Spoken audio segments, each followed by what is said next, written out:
The class of 2024 is in. Are we impressed? Where are we standing? We're going to get into all of that and more on today's show. You are Locked On Boston College, your daily podcast on the Boston College Eagles, part of the Locked On Podcast Network, your team every day.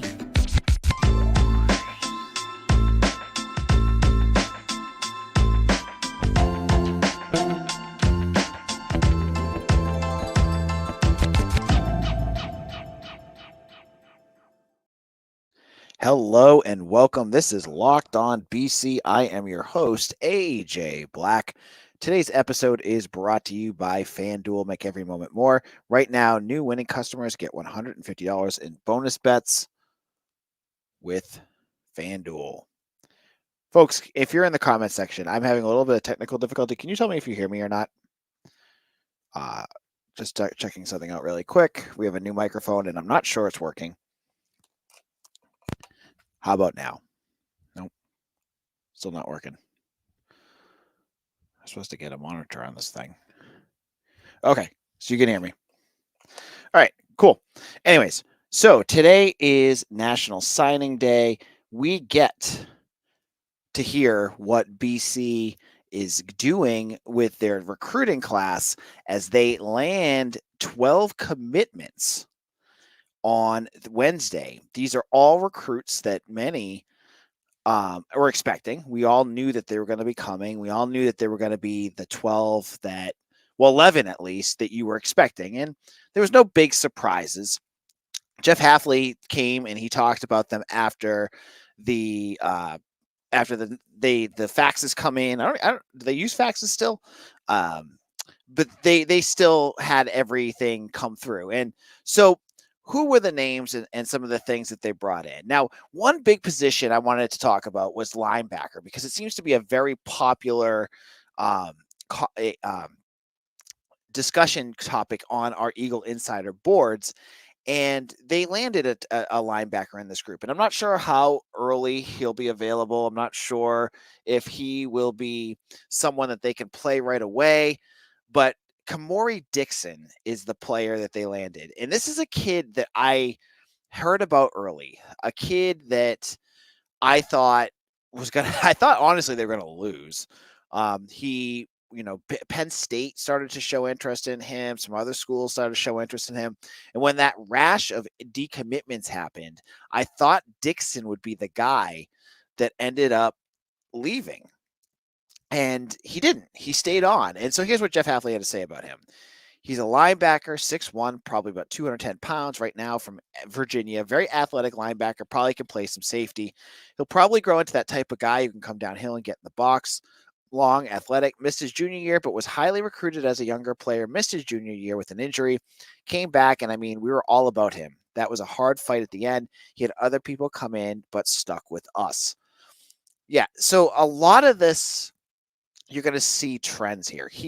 Dixon isn't the only player in this class that had part of his recruitment hampered because of injuries. Charlie Camella, who was also talked about by Hafley, broke his collarbone and didn't play at all this year. So he didn't have a chance to impress other teams, to do what you'd expect if he's going to be that talented.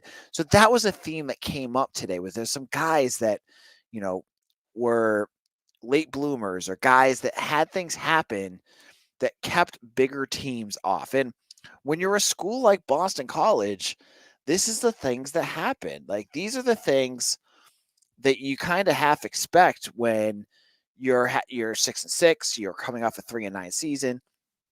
You have to be creative. And it's not just Jeff Hafley. Steve Addazio did this, Frank Spaziani.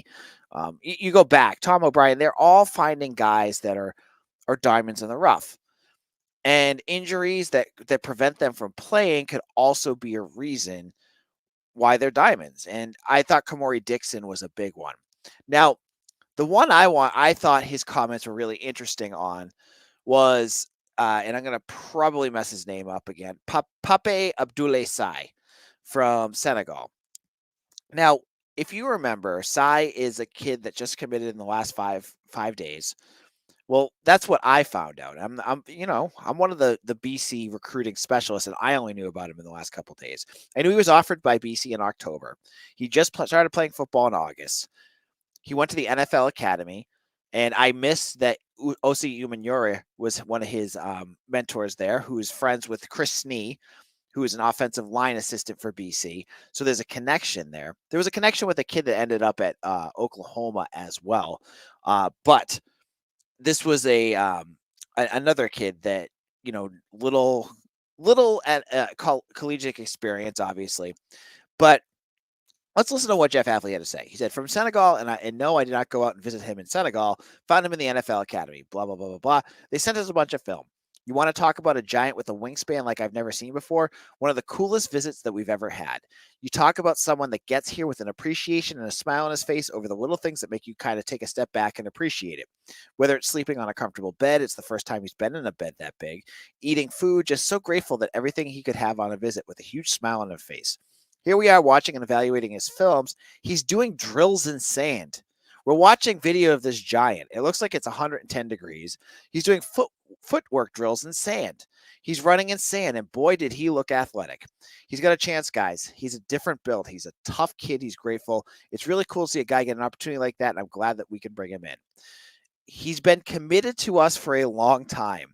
We just kind of kept it quiet because schools were sniffing around, and we did not want to have him blow up. The guy is a massive human being." This is interesting because BC has had projects, on the offensive line that haven't played football before. Elijah Krasinovic from Serbia came to BC, 2021, hadn't played a lick of, played very little football. And now he's there, but I haven't seen him play. And Hafley mentioned his international players and didn't mention him. So I thought that was kind of weird, but maybe it's just an oversight. This kid is huge. And is he going to work out? Hafley then eventually said, we don't know until he gets on campus and we get to work with him. Will he be a guy that we get to hear from? Will this be a guy that, we're going to get to know more about? I don't know. I don't know if this is going to be a guy, in my own personal opinion, he's a high ceiling type of player. This is AJ talking about this, not Hafley. But there's a bigger, I think there's as big of a chance that he doesn't work out as there is that he does. And that's just being real. He hasn't played. He's playing against guys that have played for years. We don't know what he can do. We don't know what he is capable of doing until they get him on campus. And for that, I'm curious to see what happens. Now, in a moment, there was one big news item of the day. We'll get into that, and I'll tell you all about the story of Syair Torrence and what's going on with him in just a moment. Now, you're into a small business. You have as many top tier candidates as you have. Sorry.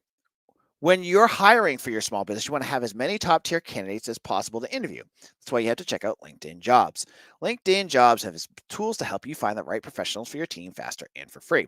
And LinkedIn isn't just another job board. LinkedIn has a vast network of more than a billion professionals who make it the best place to hire. Hiring is easy when you have as many qualified candidates. So in fact, that 86% of small businesses get a qualified candidate within the first 24 hours. LinkedIn knows that small businesses are wearing so many hats that they may not have the time or resources to hire. Thankfully, with LinkedIn, the process is intuitive, quick, and easy. They even have launched a feature that helps you write job descriptions, making the process even easier and quicker. Post your job for free at linkedin.com/lockedoncollege. That's linkedin.com/lockedoncollege to post your job for free. Terms and conditions apply. Locked on BC, AJ Black, and we're talking about recruiting. BC brings in a class of 12. I think their 247 rating is 72, which is up from about 105 2 days ago. One of the big reasons why they went up from 105, there's a couple of reasons. First of all, Pape Adule Sai was rated an 89, which you got me. I don't know why he's the highest rated Boston College recruit. He's played football for 5 months. Maybe they're in love with his upside, but this is a kid that hasn't played very much football, and they put him in front of some other kids that I thought should be higher. So, hey, whatever. In the end, it's all a wash because you might have guys that are undervalued mixed in with someone like him that I think is overvalued. So whatever. But BC then, after all of the faxes or emails come in with the signs, national letters of intent, they get one more. They had one player that they were still looking at that he had an announcement at 3 p.m., and that was Syair Torrence from Christian Brothers Academy in New York. And he was down to Boston College in Syracuse. Now, with Syracuse, they have a new head coach. So there's been questions whether Fran Brown really wanted him. I heard that it was still down between the two of them. And Syracuse fans get really mad when you say that BC beat them out, but they beat him out because, as far as I know, Fran Brown was still interested in him. At 3 p.m., this was the first hat ceremony I can remember in probably 3 years, probably before COVID, the BC has been part of that they actually win. He gets out there, he pulls a BC hat out, and he commits to Boston College. So the Eagles get their last commitment of this class. Now, Jeff Hafley, after the press conference, or during the press conference, said that that's it for this class. There's no other surprises. There's nobody that you might expect that, like under the radar, later recruit. They're done. They're onto the transfer portal, and then that's it. They're not getting anyone else. So Syair Torrence was a nice addition. He's in, for folks that have seen, and I'm guilty of putting it together, right?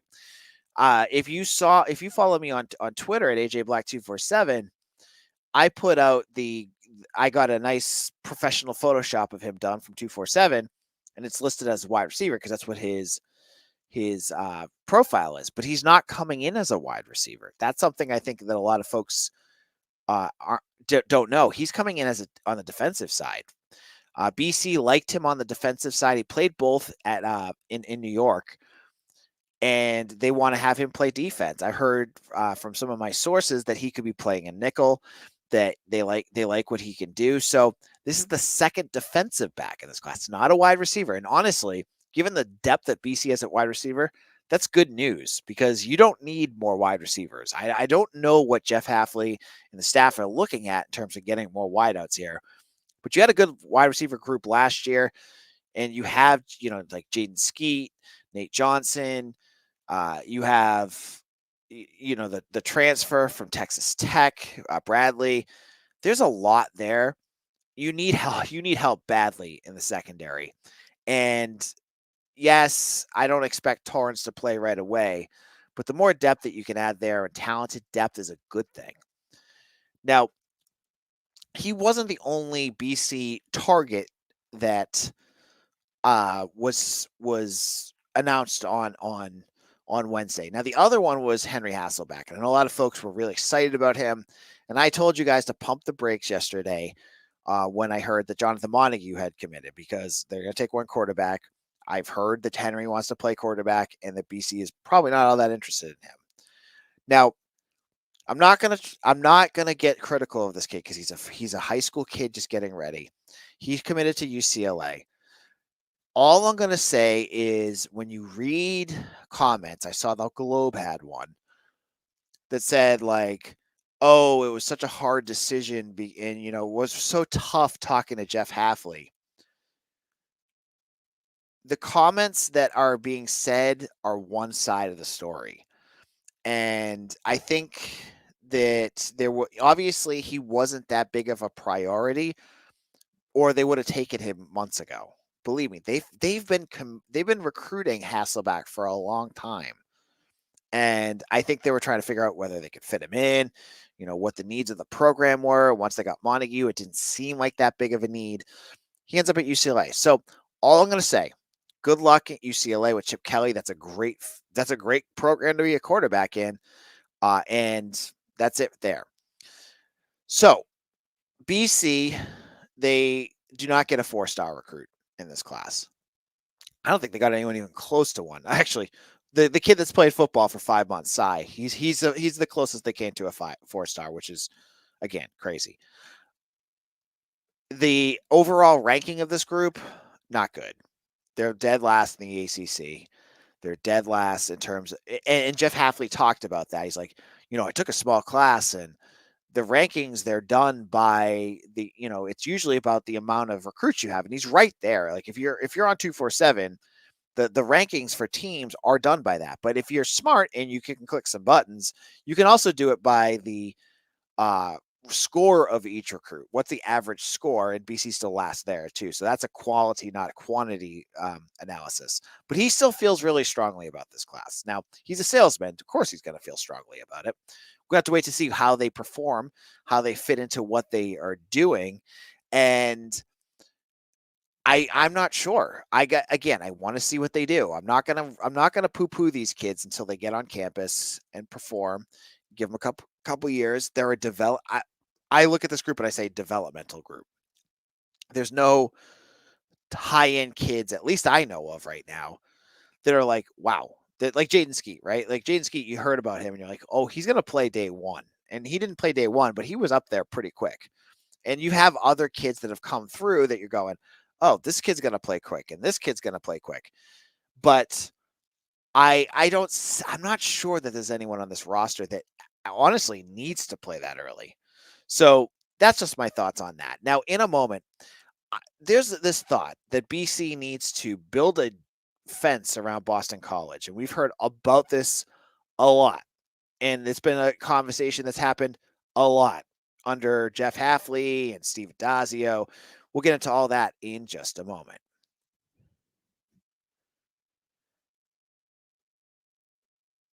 As the weather gets colder, the NFL offers stay hot on FanDuel. Right now, new customers get $150 in bonus bets with any winning $5 moneyline bet. That's $150 if your team wins. If you've been thinking about joining FanDuel, there's no better time to get on the action. The app is easy to use. There's a wide range of betting options, including spreads, player props, over-unders, and more. If you're into the NBA right now, you can get in some of those new action, some of the action that's going on there. If you're like the NFL, man, right now you're looking at the Rams and the Saints. Rams at -4. Are you thinking good about that? The one I like the most, though, I'm always betting against the Patriots, but 6.5 points for the Broncos.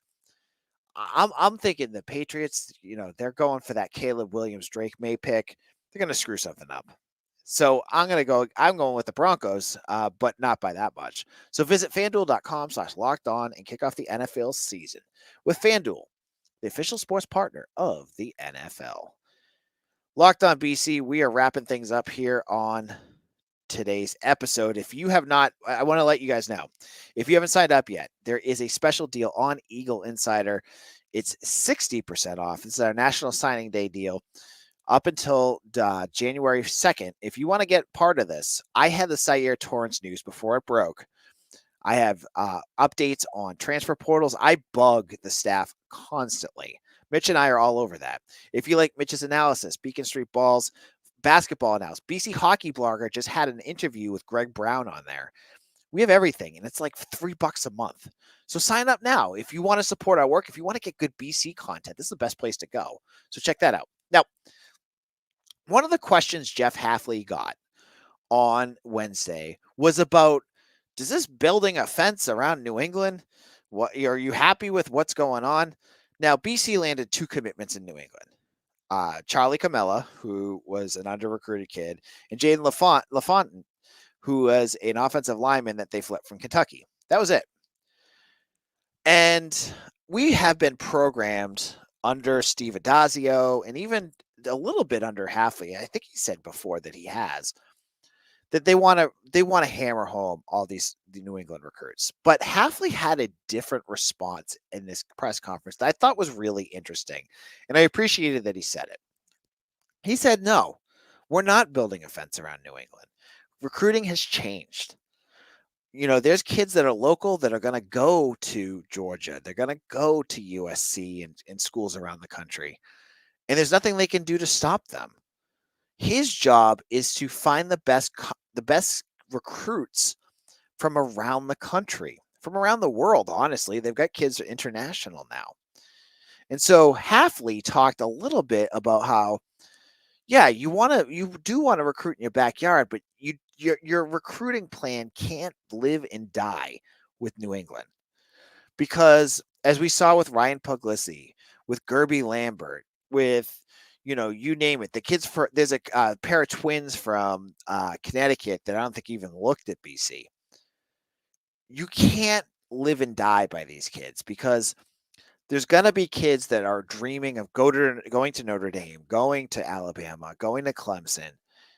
And no matter how much you sell it to them, you can't win those battles.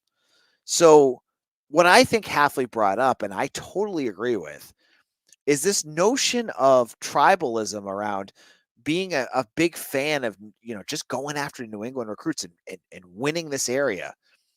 It's silly. You need to get the best players, period. There's no culture, like, honestly, let's be real. There's no real culture around New England for Boston College football in terms of like the recruits. And that's a whole other conversation. But you can get better recruits. And we talked about this when official visit season was happening, from areas where your coaches are really ingrained. We see it with Darrell Wyatt in Texas. Like, Boston College is not a Texas area, but he just continues. And we just saw it with Bradley, the transfer wide receiver. There's a bunch in the class of 24 that we just saw. So I look at this and I say Jeff's got a good point. I think this is finally the time to put to rest this putting a fence around New England nonsense. And yes, there's going to be kids that you're going to want to get every year. There's going to be kids. And believe me, BC wanted Gerby Lambert, but they just couldn't get him. There's going to be kids that you're going to need to get. But there's going to be kids that you just have no shot, no matter how good you are, no matter what kind of recruiting pitch, whatever kind of NIL you have, they're going to go elsewhere. There's, I look at like Christian Wilkins. Remember him? He played at Clemson, but he was from Connecticut and he didn't even look at BC. There was nothing you could do about that.